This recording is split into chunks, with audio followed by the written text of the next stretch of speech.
হিমাচল প্রদেশের ক্যাসলে অবস্থিত একটি স্থানের নাম মানিকারান।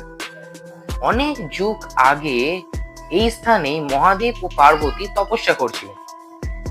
একদিন গঙ্গায় স্নান করতে গিয়ে মাতা পার্বতীর এক মাণিক্য রত্ন জলে পড়ে যায়।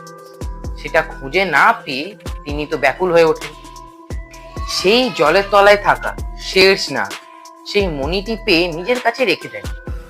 পরবর্তী সময়ে যখন মহাদেব ওনার কাছ থেকে সেটি চান, তিনি সেটি দিতে অস্বীকার করেন।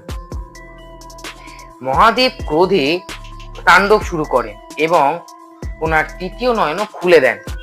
সেই তেজে জলটি উত্তপ্ত হয়ে ফুটতে আরম্ভ করে। এর ফলে মাণিক্যটি ভেতর থেকে ভেসে ওঠে। সেই থেকে এই স্থানের নাম মানিকারান, অর্থাৎ মাণিক্য হারানো ও ফেরত পাওয়ার জায়গা। এক আশ্চর্য ও প্রাকৃতিক ঘটনা হলো সেই জল আজও ফুটে চলেছে। এখানের ভক্তরা মনে করেন এটি মহাদেবের তেজ ও শক্তির প্রকাশ।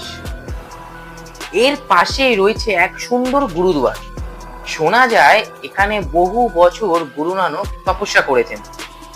এখানে প্রতিদিন বহু ভক্তদের ভোগ প্রসাদ খাওয়ানো হয় এবং এই ভোগ রান্না করা হয় সেই ফুটন্ত জলের উপরই।